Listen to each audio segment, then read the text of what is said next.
Imagine granting clemency to a woman who poured gasoline and burned her children, youngsters, infants, toddlers to death. And that's the case we're going to be talking about tonight, Michael Bryant, out of Monmouth County, New Jersey, Maria Montalvo.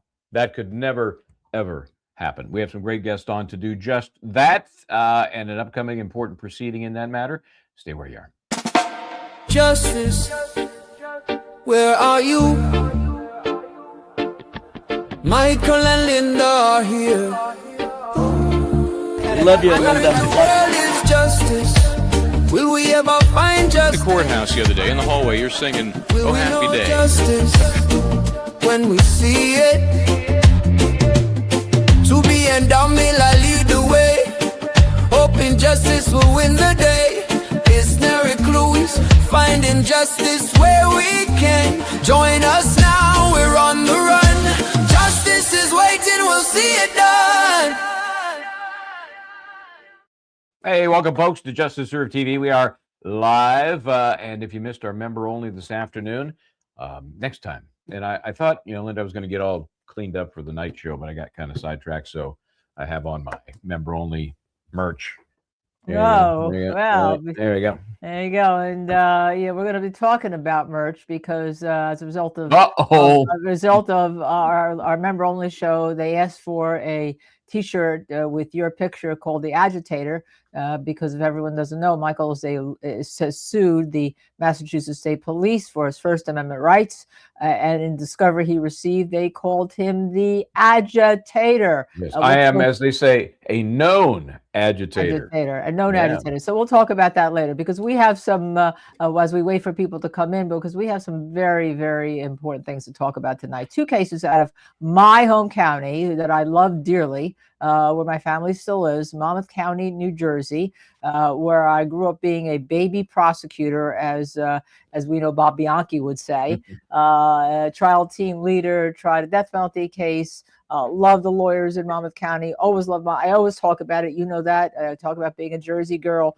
gave me the greatest training and some of the greatest lawyers I have ever met. And some of the greatest clients I have ever met. One that has been my client for 35 years, and we're going to have him on tonight. That is Tomas Montalvo. Tomas, I met him under tragic circumstances. He is a hero of mine. I mean, he is selfless. He actually had a brother who was killed. We could talk about it some other time, but he just selfless, did everything selfless, not for Tomas, not for money for Tomas, not for anything, just to do, as you would say, Michael Bryant, the right thing. And we also have, there's Tomas Montalvo, and we also have joining Tomas with us, Chaz Uliano, who is from Monmouth County, New Jersey. And the case we're going to be talking about, actually two cases, but the first one is very personal to Tomas. And as a result of the outgoing governor on his last day, Philip Murphy in New Jersey, granting clemency to a number of people, 16 murderers. I don't have a problem with redemption, but I have a problem with this one case. And then we're granted clemency too. I have the article here. Maria Montalvo, who is the ex-wife of Tomas, she, as I said, she burned her two young toddlers. And what granting clemency means, for all of you that know, is that she is immediately, instead of serving her 100 years in jail, she avoided the death penalty because of a hung jury, because she's now has the right to immediately apply for parole and get out of jail immediately. All right, if the parole board grants it. So we think it's time to shine a line on this. And Chaz, I know you said that the prosecutor is livid. I want to get your take on that in a little bit. First, I'd like to bring on Tomas, my hero, my friend, my client, and somebody who has a lot to say about this. Good evening. Good evening. And could you just give us a little bit, I would want our viewers to know you, who you are. The military. Give us a little bit of your background. Well, I met my background. Yeah. Okay, I met Maria back in 1985. Okay. Yeah. And we had two kids, two boys. After that, the domestic violence happened. As much as I try to stay together with the family, after so many years, I said I had enough of this. She was working at a correction institute as a nurse. Okay, during those 10 years that I said I knew her, she needed to go to school. Granted, I did not pay for her education, but I made up for her income by working 2 jobs. Okay, her grandparents paid for the educational, and she did. She went to school, and after that, after she graduated, I started seeing something. The family going downhill. She asked for a divorce right after that. I'm like, okay, and and so we stood together for a little while. Domestic violence issues I have all over the place. She was well known in Thomas County for creating domestic violence. After a while, we were married. She said she was pregnant. I told her it wasn't mine. Okay, find out it wasn't.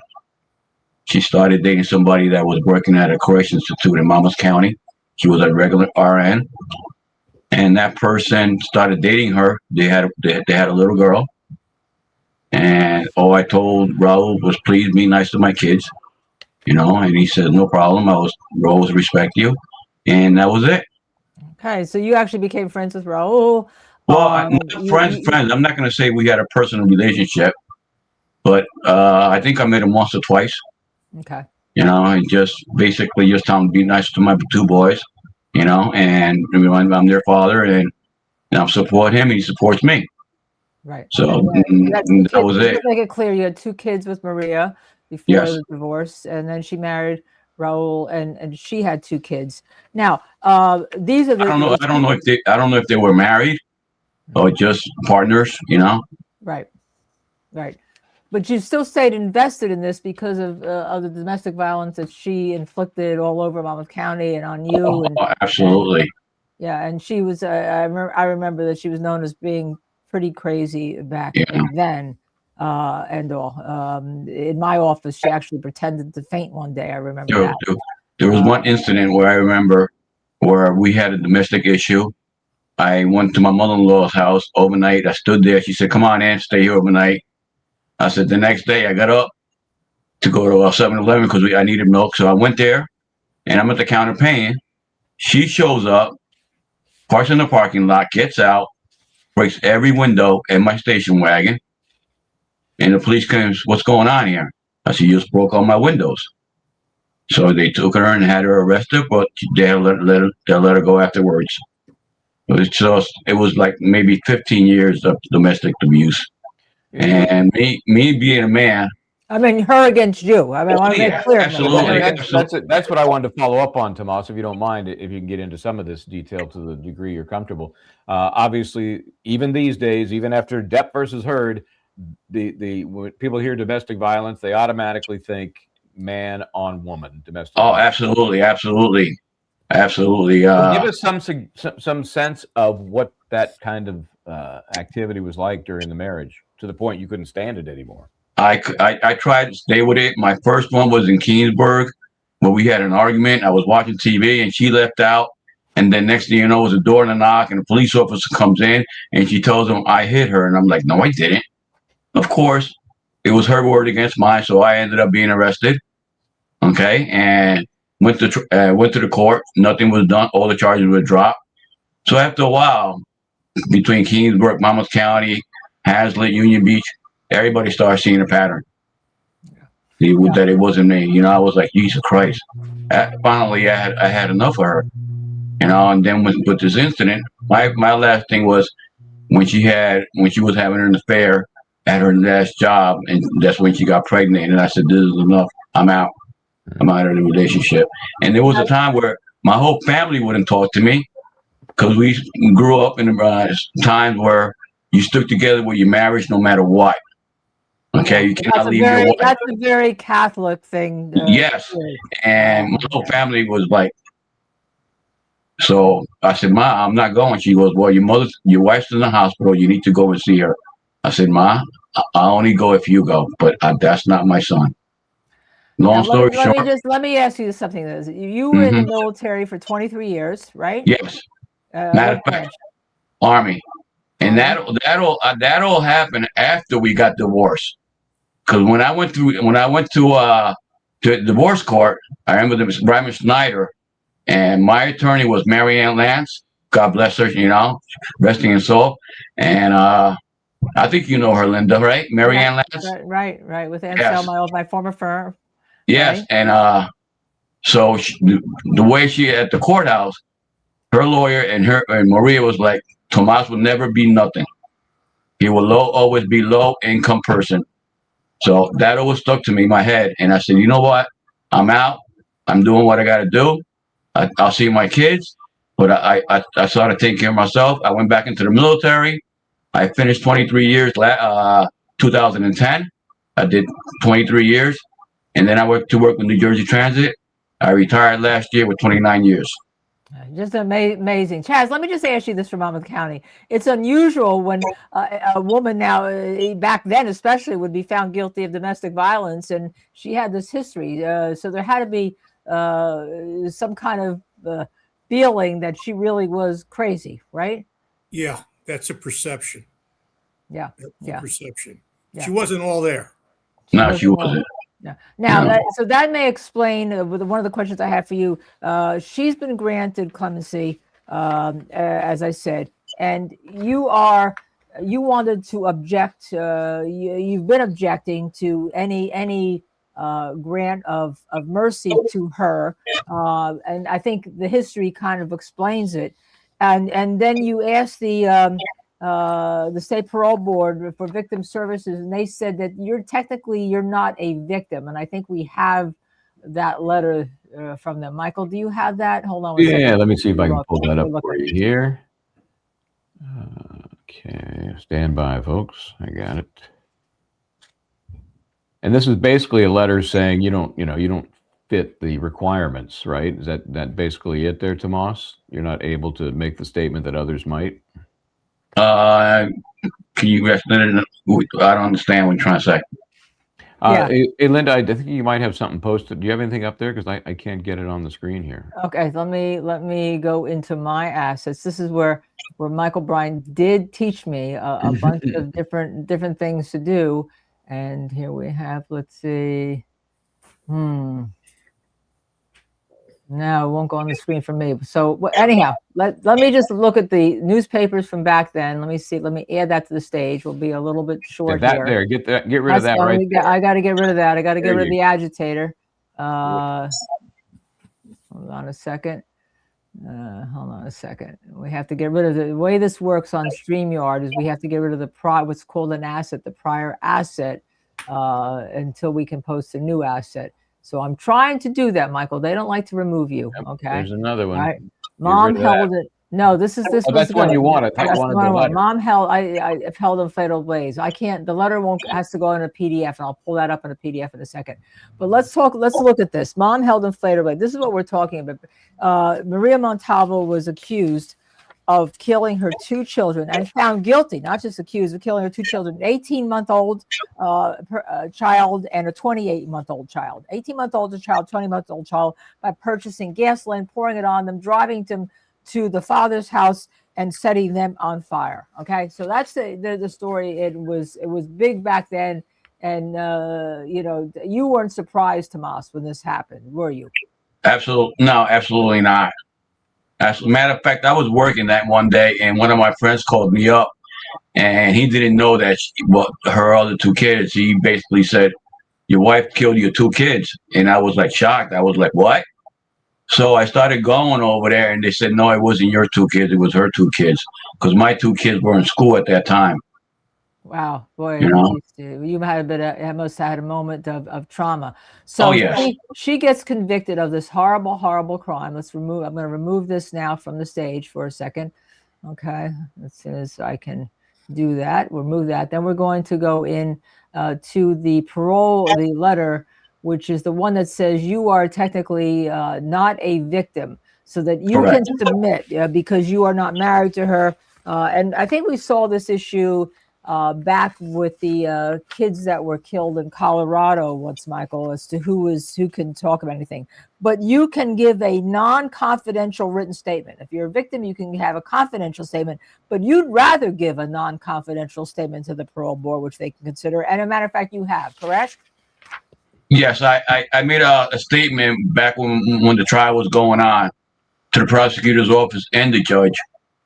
And apparently they did tell me that the judge read it, but I never went on stand to talk about it. But he did get my statement that I made. Which was agreeing with the jury and opposing. Here, I'm bringing this up. This is the letter, right? This is Right. the letter. That was That's the letter, not that one. I made a own statement back then in 19 when the trial was going on, of all the abuse and everything with Maria. Okay. And so now you have now given a formal letter, even Correct. though they've told you this is a formal opposition to parole. Tomas, you said you wanted to read some of this, so why don't we let you do that?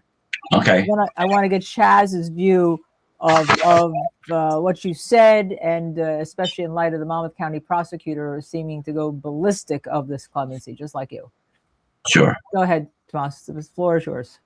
I am writing to you as an ex-husband of Maria Montalvo to formally and unequivocally oppose the parole of Maria Montalvo, like Monmouth County prosecutor Raymond Santiago. I am totally repulsed and disgusted by ex-governor Murphy grant clemency for this double convicted murder of two innocent, hopeless children, burned to death by someone I divorced because of her lunacy, evilness, morale deficiency. She who wanted revenge against her husband Raul. Being burned alive is torture, painful beyond any belief in the science show. Maria was worse than convicted murder. Susan Smith, who drowned her two kids. Without a doubt, this is her two children. There is no sense to dispute here. Gas poured over two hopeless children. I can't imagine the scream of the children, the father and the in-laws seared in their mind at all. Let me say this to the jury. I had no doubt that the fire that caused the children was deliberately set by Maria, who was consumed to kill the kids in a hot fire she set herself, burnt. Pictures of her appeared in a local newspaper as arraigned. Okay. There you see pictures. Yeah. Of her, also burned. It goes to show you how hot it was and all. And Oh then, my God. Yeah. Horrible. And then he went on that she was convicted in 1996 of the intentional murders of the two children, sentenced to 100 years, and beyond. The jury had no doubt that her actions were deliberate and premeditated. And then you because you are a student of mine, know about forensic science. So what else did you tell the parole board? Because the clemency is based on the fact that the science is bad here. I don't know how that could be, but you know. Go ahead, Tomas. Well, this is, want me to continue reading?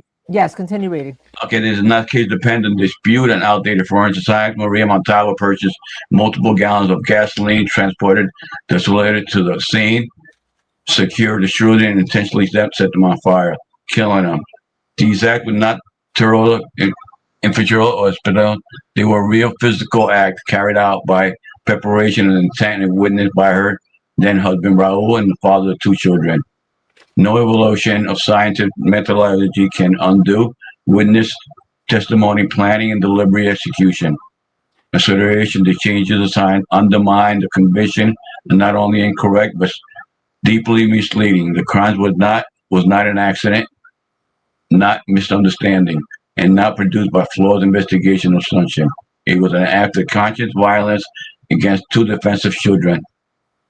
As the father of two older children of Maria's ex-husband, I was a first-hand witness of Maria's behavior before, during, and after the crime. I can state without hesitation that her actions reflect promptly and dangerous in that judgment, a complete absence of material, dictum, and capacity for extreme violence. That places her far absence the bound of her safe integration into society. The jury at the trial reached the same conclusion that would unanimously reject any claims that her conduct were unintentional. The brutality of the crime cannot overstate. Soraya and Raffaello were burnt alive. Oh my God. Enduring imaginable pain and terror while those who loved them stood powerless and intervened. They were denied every future milestone of life. Age education reflecting families of their own. With very affordable mercy, no leniency, and no second chance. Clemency does not erase the nature of this offense, nor establish rehabilitation with more so accountability. As noted by the Monmouth County prosecutor, Maria Montalvo, I constantly fail to accept responsibility for our actions, instead deflecting blame and denying good defense. The office of the community is fundamental equal with standard required of parole. A person capable of counting persons in fuel, transporting children to a location, setting them on fire in front of their father represent a level of moral and psychological rupture that time alone cannot remedy. Parole exists to only assess rehabilitation and public safety in this case. The underlying crime itself demonstrates why witness would not be grave injustice and the profound failure to mandate. For this reason, I respectfully the New Jersey State Parole Board to deny parole and to ensure that every severity of this case, the lack of demonstration morals and permanent harm effect upon the victim or their family are given in full and certain consideration. Thank you for your attendance to this matter and for the serious within which you carried out your responsibility. Respectfully, Tomas Montalvo, former husband of Maria Montalvo, father of 2 older living children. So I've got to ask Tomas, the first thing when I started hearing about this story and Linda and I started talking about it, and we hear about the commutation or the clemency, you ask why? What's the motive for the almost former governor to do this with his, 1 foot out the door? Why would this is not going to be popular with anybody except her? No, I don't understand how he did that too. I mean, I did get a call from the clemency department about 2 months ago, and I told them no, that she shouldn't. And then they said, okay, they took my statement over the phone, and I thought everything was dropped because he was signing some pardons back then before, I think 2 or 3 months before he left. And she told me, gave me her number, and she any updates, she will call me again. So finally she did call, and she told me what the news. And I said, you got to be kidding me. It was really upsetting. So he waited to the last day to pencil whip everything and sign everything without I don't know if he read any of them or he started going off and reading them, but from what I understand, he just murder. There's no reason why that, you know what I mean? You could imagine buying gas in Union Beach, driving all the way to Long Branch, which is maybe 10 or 15 miles away, okay, with the gasoline in your car. What kind of nonsense is that? Yeah. Okay, with 2 kids in the back. To me, that's premeditated murder. She knew what was gonna happen. Charles, let me ask you a similar question. That is, why would the governor or soon-to-be ex-governor do this? What about any sort of mental defect kind of defense? Did that happen? Well, I thought that was what they put forward at the trial. But the fact of the matter is, I don't understand how this happened, and it's inexplicable to me that the governor did what he did with reference to her. I don't understand it. I know that the prosecutor, Ray Santiago, was very upset and made his displeasure known all over the place. So I'm pretty sure he's written letters that Tomas has also written with reference to objecting to what happened, her being paroled. It just doesn't make any sense. I don't get it. I have to tell you, when Tomas first talked to me about the clemency, I said, just object and do, they'll walk you through it. There's no way she's going to get clemency. Yeah. And then he called and he sends me the thing, and I said, I couldn't believe it. I was shocked. Yeah, I just don't know what the motivation is for the governor. What does he get out of this? Is he just so inattentive that he doesn't know what he's signing and he just signs this stuff, and then after the fact is like, oh shit, what happened? Governor Murphy pays attention to what's in front of him. So I don't understand what happened. I really don't. So, Chaz, let me ask you this. Does the prosecutor, Santiago, have the ability to object to parole officially as a victim under the statute, or is a I don't believe as a victim. As a prosecuting attorney, he can, though. He can as a His office prosecuted it, so. Yeah. And I assume that he has announced that he's going to, I would imagine. Yeah, he made his displeasure known. My thing is, a couple of things were coming out because she was seeking a new trial, apparently for bad science, from what I was reading. Okay, if that was the case, he shouldn't have pardoned her or clemency. Let the trial happen. Right. If it was bad science. Right. Exactly. If that was cheating, he had to I do think that. that was what was used as the reason You know? to justify why they would even look at it. Yeah, exactly. Okay, Well, so let me play devil's advocate here. So he's looking at that. The governor's looking at that, and saying, "Wow, there may be evidence here for a retrial, and that's going to cost X, Y, Z. She's already done 20 years. You know, let me save the taxpayers that money." well, the prosecutor's not looking for a retrial. She's looking for one. You know, according to her lawyers are saying it's bad science. Prosecutor Santiago saying we did everything right the right way. There's no such thing. We went to let that. It wasn't an accident. You know, so Yeah, I'm just suggesting maybe the governor. Again, I don't know. I can't get right. crazy brain. If he's thinking this is some sort of a maneuver that taxpayers will benefit from because she's done 20 years and we do a new trial, it's going to cost X number of dollars. I don't know, Charles. What do you think?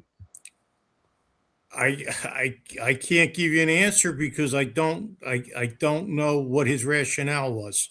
I really don't.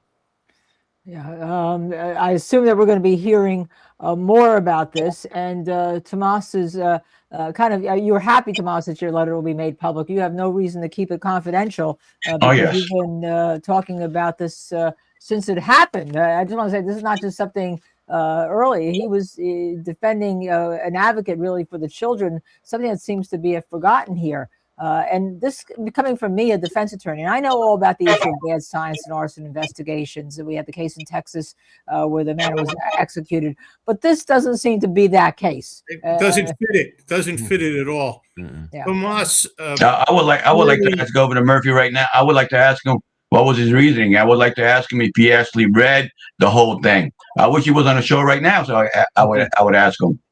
What was your action? What was the purpose of you clemency? The argument that Tomas made with reference to where she purchased the gas.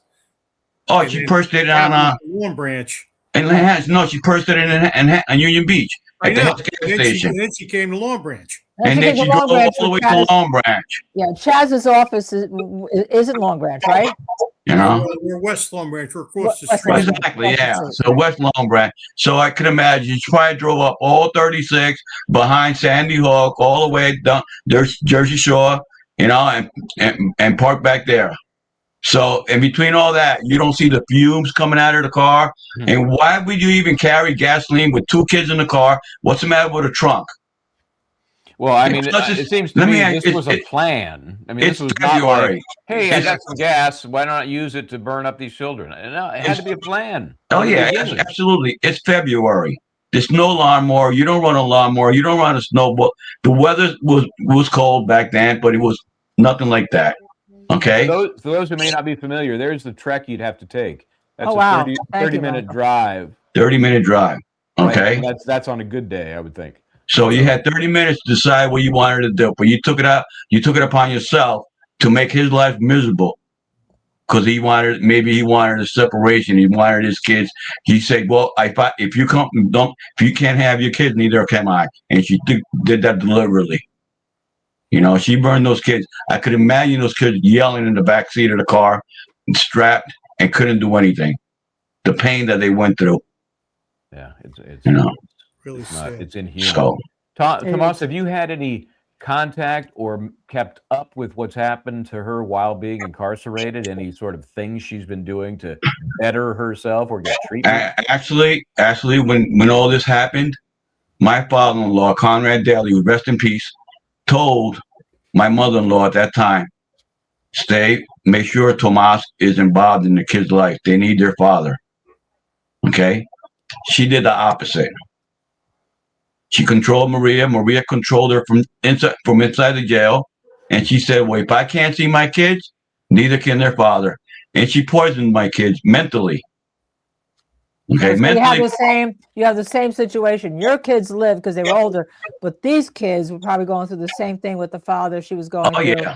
And there was witnesses who saw her throw something in the car at night. Absolutely. She was a smoker. She smoked it. She smoked. You know what I mean? So they probably went inside. I tell you what I'd love to hear. I'd love to hear what the jurors who spent all this time and how to listen to this feel at this moment. And if any of you out there know them, know of them, hear them, please send them our way, send them Tomas's way, send them Chaz's way. Absolutely. Yeah, I'm pretty sure, I'm on social media a lot, and I see the post on. I don't want to comment because right away they see my last name. Okay, so I'm trying to stay neutral, but I'm doing this. I'm talking to the prosecutor from behind and let him know how I feel. Good. And everything like that. Hey, Charles, what do you know about the post-conviction phase? Who handled the sentencing? Was there mitigation offered and mental issues, or what? I think they used mental issues. It was the public defender's office, as I recall, represented her all the way through. And still do, right? And still represent her now, I think, right? I think they represent her now. Yeah, still represent her now. And so the 100-year sentence, obviously a life sentence. Was there parole conditions on that? And she had to do 30. She had to do 30 years per kid, and I think 8 years for arson or whatever it was. So that's 60 years. She was, 68 years. 68 years. And she was how old going in? I'm going to say maybe 20. I don't know, but by the time she was in her 20s. Yeah. Oh my God. Yeah. So still, that's a life sentence without possibility of parole. Absolutely.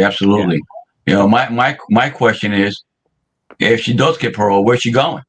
You know what I mean? Yeah. I got a wife and kids. Yes, that's right. You still worried? She live around the corner from me. You know what I mean? Is she gonna be wearing an ankle bracelet? No, absolutely not. Because she wasn't a child sex offender, so she was on parole. The only thing she had to do is report to the parole board. But she can live right across the street from me, and I can't say nothing. Yeah, I would not be wanting to trust that as the only protection I have. Exactly. Yeah. Well, you've made the letter. We'll post the letter on our Justice Serve TV X Twitter account that you've written to the parole boards to give you a voice, the voice that apparently the statute says you don't have, even though you certainly have a reason to fear for her and to comment. And I have to give you credit for not only being somebody outspoken and saying those kids needed to be protected and continuing, not just walking away. And, as I said, you are a selfless person. I've known you for 35 years, and I love you to death, Tomas. Same here.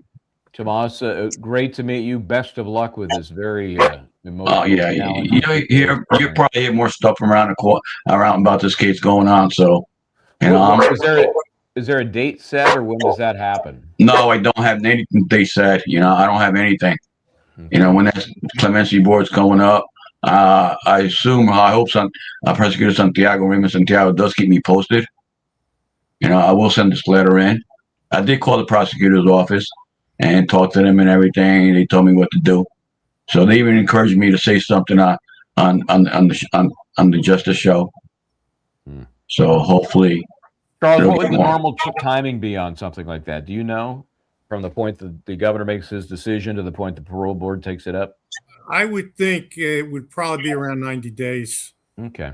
It could take that. It could take a little longer. I know there is a petition going on social media. There's a petition going on. I can imagine this could stir up some emotions. So we will keep monitoring it, Tomas, and help you however we can with your call. Thank you. All right. All right, we'll be in touch. We'll post this tomorrow on Justice Serve TV and X account. Tomas, thank you very much for your time. As always, again, a selfless person. Please give Tomas all the support that you can. And by supporting him, you'll be supporting those 2 children that died and the jury that found her guilty. Yes. Thank you, sir. Take care. We'll have you on again. Okay. Bye-bye. Bye. Wow. Well, that's a lot. Let me put it's really hard to grasp. It really is. It's the kind of thing you'd see in a horror film and just take it as that pure fiction. Who's going to do something so evil? I was astounded when I read it. I just couldn't believe it because I remember the case and I said, "What?" Yeah. I mean, I've seen some pardons or commutations that make you scratch your head a little bit. I've never seen anything like this before. Nothing like this. Yeah, nothing like this. It's and I again, people want to thank Tomas. I thank him also for taking the time to be involved, to stay involved, to oppose. He didn't have to do that. He doesn't have to put himself out there. No, he could And just be wondering, as he said at the end, what about my family? If she's out there, yeah, that'd be my biggest concern. yeah, yeah. Anyhow, before we get to the next Monmouth County case, and it's ironically that Governor Murphy, outgoing Governor Murphy, granted this clemency, given the fact that in Monmouth County, the Paul Caneiro case involving arson, fire, the killing of a brother, the killing of a sister-in-law, and the killing of two children, an 11-year-old and a 6-year-old, partially, and then arson to cover it up, and then arson of his own house. It's amazing that this case, Montalvo, Maria Montalvo came out with the clemency at the time it did. But before we get into that, I just want to acknowledge last night when we ended, Love from Tejas had given us a donation for your going up to Aiden's hearing this weekend. I want to acknowledge it because it came in right after the show closed. Great panel. Born and raised a Texan. This was horrific watching in real time. That's about the Uvalde. We had the defense attorney for the Uvalde, Adrian Gonzalez, on, who was found not guilty, and rightly so there. Penning this on Adrian was re-traumatizing everyone. Thank you, Attorney Nico and team, praying for healing for Uvalde. So I just want to let you know the show is not anti-defense in any stretch of the imagination, but we're like pro-truth. I sent Nico LaHood, I sent him a couple of the comments that had come across because people were so impressed by him both during the trial and then last night. And he responded that he was grateful for the time that we gave him, and he's happy to come on again and chat whenever. So. Okay, so we're going to play a little bit of Caneiro, but I would like to know from you, Chaz, what's happened since we last spoke to you? Yes, let's go to our correspondent in Monmouth County. Our Justice correspondent. You're a fan favorite now. Oh, really? Well, I got to sit in a little while last week in a really boring segment where I watched the cross-examination of the trust lawyer. Wow. Yep. That is some yeoman's duty there. Believe me, it was boring. And of course, Judge Lemieux had to help out. Had to help out a couple of the forming of a couple of questions. Oh my God! Cross-examination, but it is what it is. All I know is this Caneiro case. To me, it's a long guilty plea. Oh wow! Explain that to our members of our audience what that means. Well, there are times when there is a guilty plea that ends a case, and then there is the expression, "It's a long guilty plea." A long guilty plea means it's a trial, but in the end, they're going to be finding guilt. And in this particular case, the forensics are so powerful. It is going to be, I would think, very, very difficult for the defense to convince this jury that there's a reasonable doubt here. Now we're talking about Monica Mastalone, right? I think that's how her name's pronounced, Mastalone. She's one of the PDs, right? She's like the primary, at least. Every time I tune in, she's the one handling the questioning. And I don't know if it's the subject matter or whatever, but sometimes she loses me. Man, just difficult to follow at best. You mentioned the trust testimony. I was wondering about the prosecution's presentation of the case. We know that there's this fraud element that really creates the motivation, right? And we see that in a lot of cases. This was a little more complex because you have a company account and you have a number of transfers of money, and it's not as clean as, hey, there's $1 million life insurance policy and I'm going to kill the person to get that's right, clean and easy. They need to explain that more, but that could be painful.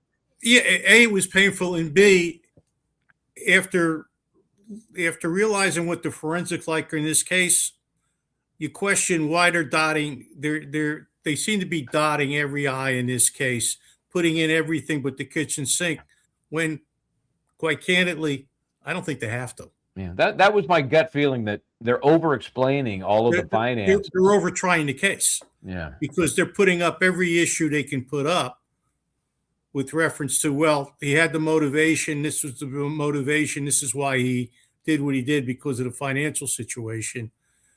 But you get a lot of that testimony got lost in the weeds, I thought. And Chaz, it was has the boring. jury heard that the niece was like stabbed through the eye? That's my understanding, right? Right. The 6-year-old at the end. Right.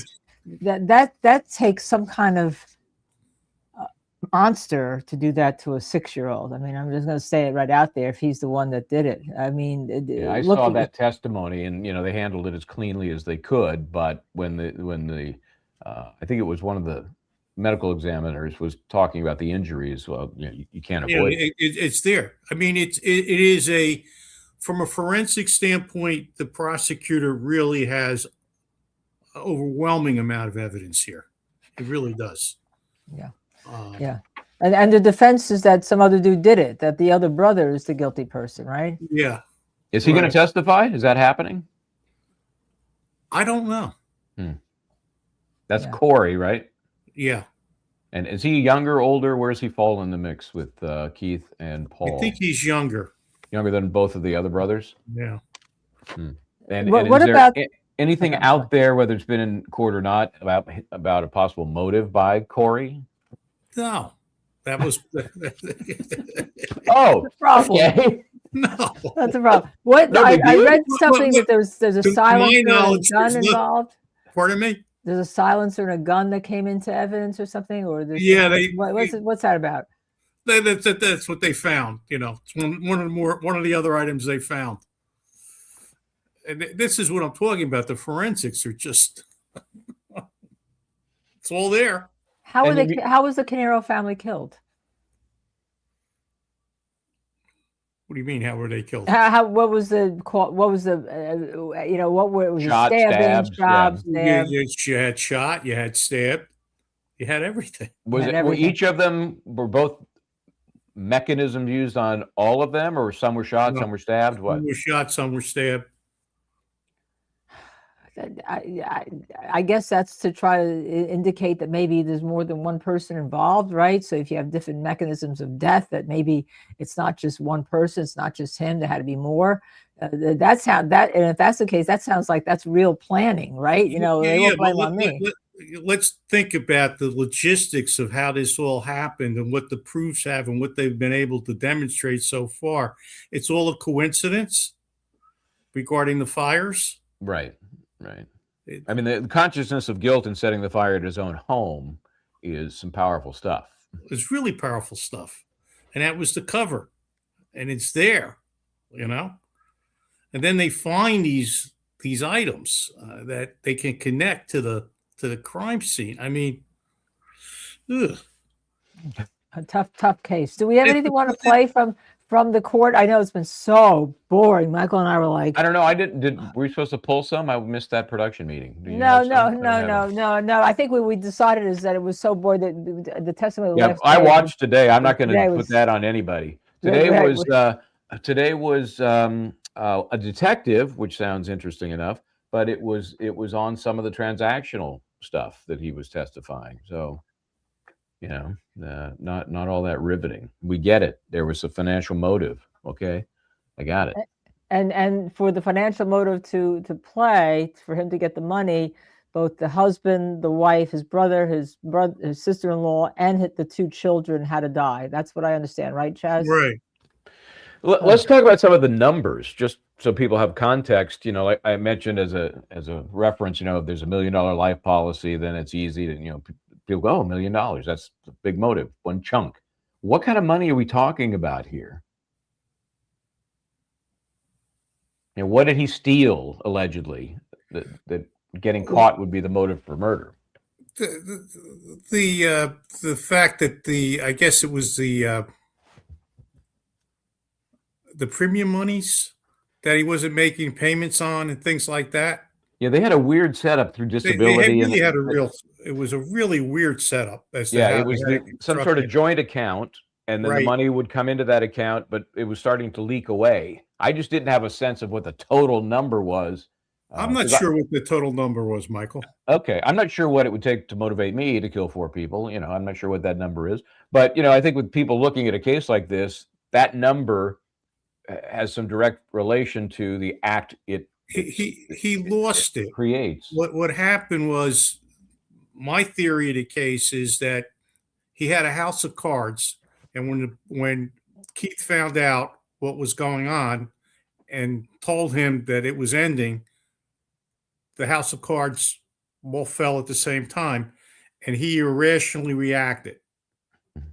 Yeah, to say the least. But he also had a girlfriend, and it turns out that Judge Lemieux, being a very fair judge, said He's that great. the jury couldn't know that he was having an affair, but she did testify in other matters and all. Right. How did that go? What was that all about? I got news for you. The way I read it, this was his paramour, and I know the jury knows that too. Mm-hmm. And would they just get that from what they heard without it being I directly think so. mentioned? Yeah, yeah. And why did the court think that was far too prejudicial? Caution. Caution. He seems like a pretty good judge to me. Right. What he's doing is he can keep that. There's so much evidence. Why get hung up on something like that when they don't need it? Yeah, and arguably there's zero probative value unless you can There's somehow real link her probative to value to the it. crimes, right? It really isn't. It's more the bit. Well, he's a bad person because he has a girlfriend. Yeah. No, but Yeah. why put it in? Yeah, that'd put a lot of people in jail. Right. Yeah. You can't do that. Actually, it's a good ruling. Yeah, and he's also, I remind everyone, Judge Lemieux initially suppressed the camera, the security system in Paul Caneiro's house where the Porsche was, on the basis that the police took it without getting a warrant. They said you needed to get a warrant to look at it. The cops argued that it was exigent circumstances because there was a fire going on in the house. The security system could burn up. Ultimately, it went to the Supreme Court of New Jersey. Supreme Court of New Jersey reversed his suppression of And it. again, Right. Lemieux was being cautious with reference to the case. Because he thought it would somehow prejudice the defendants beyond any probative value. That was Exactly. Yeah.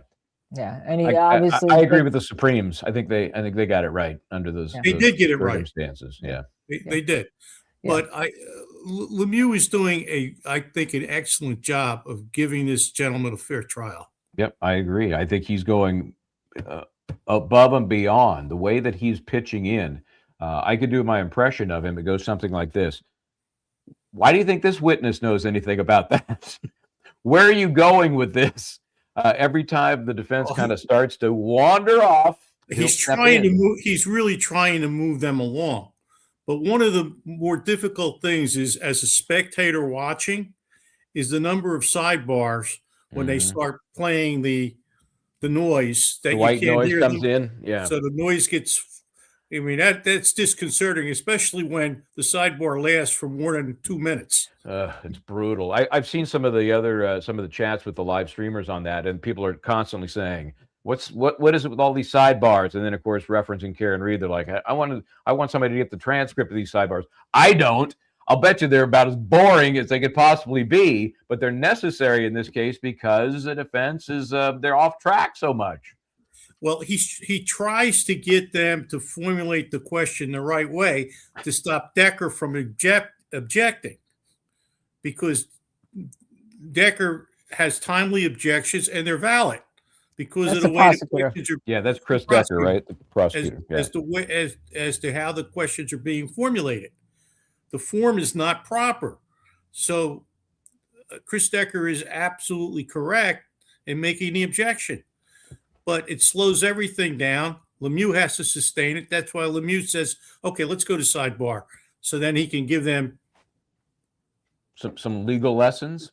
He can give them some suggestions on how they can formulate the question so there won't be an objection, so they can get to where they think they want to go. Yeah, I get the feeling that as opposed to Bev Canoni and the Karen Reed, where she would say, ask it differently.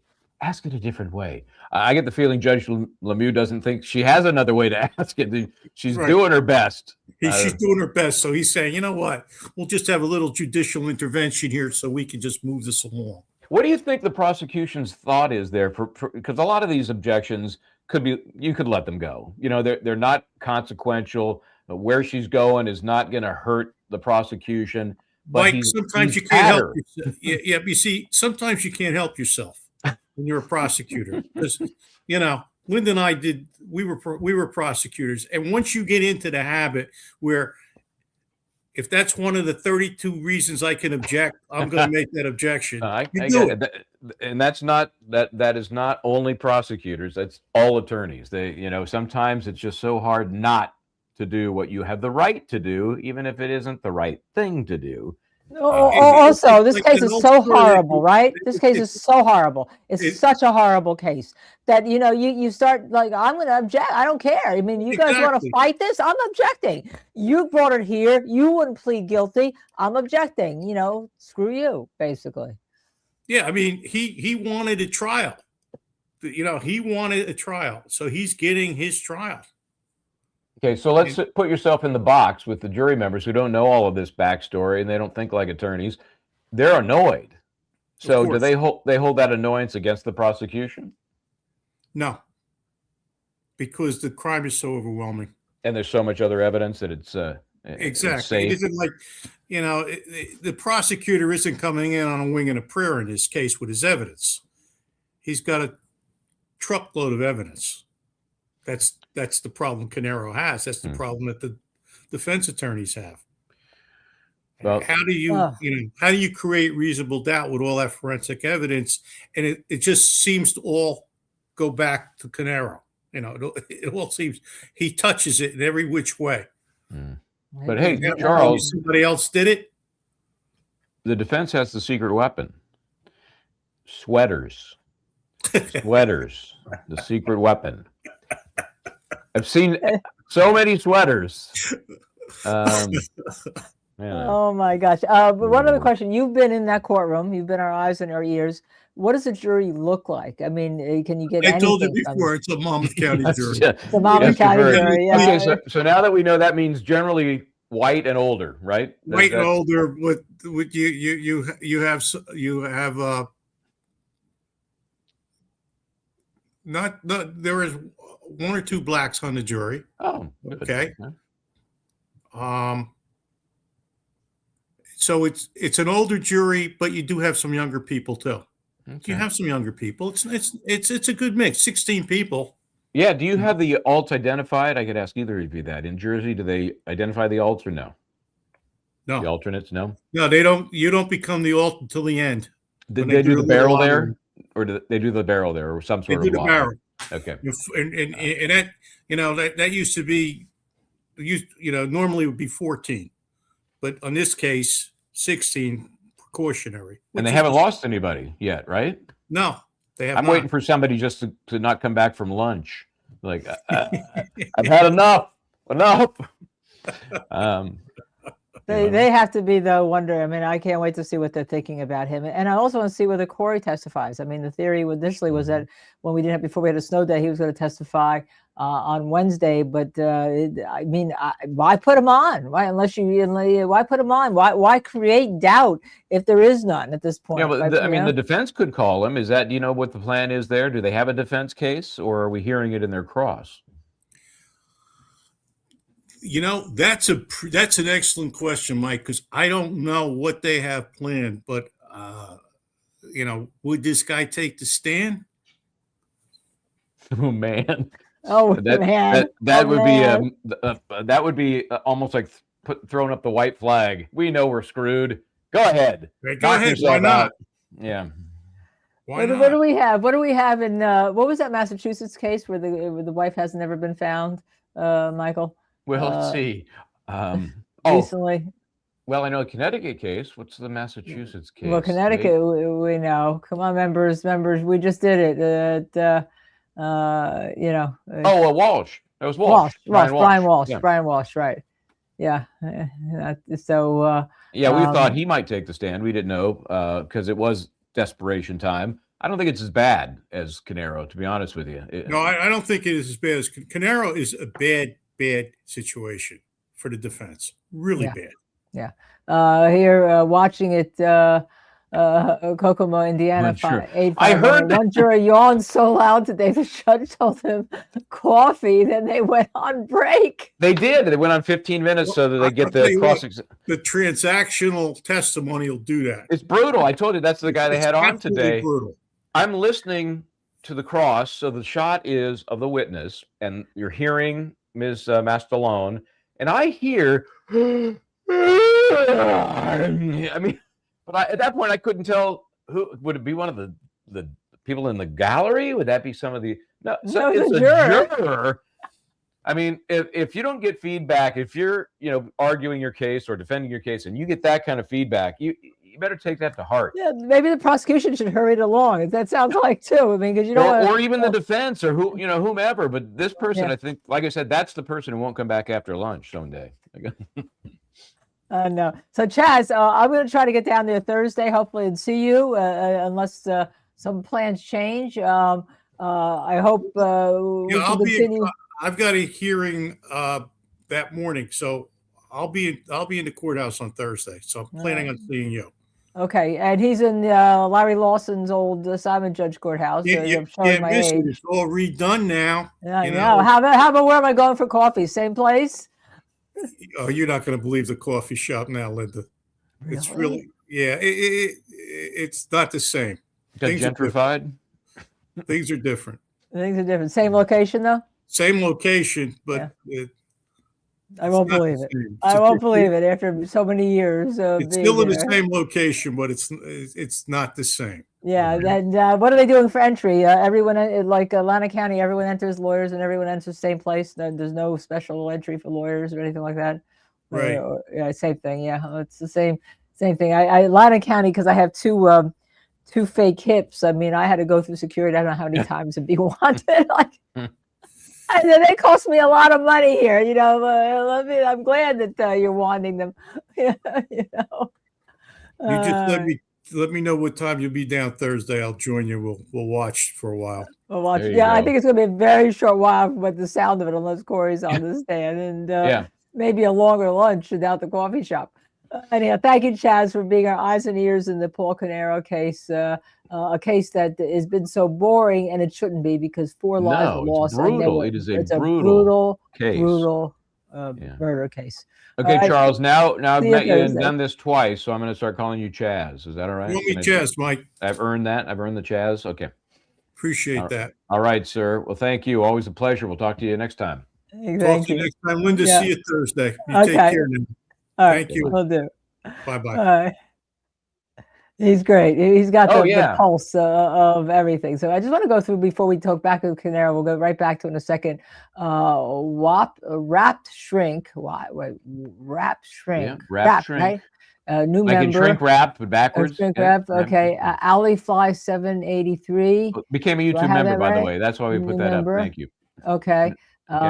This I put on the agitator, because we were on today with members only, and they wanted Michael Bryant, because of a suit against Massachusetts State Police, to have an agitator shirt. This is where you can actually buy it in the Fourth Wall store. I actually made it this afternoon. I was finished it at 5:35 today.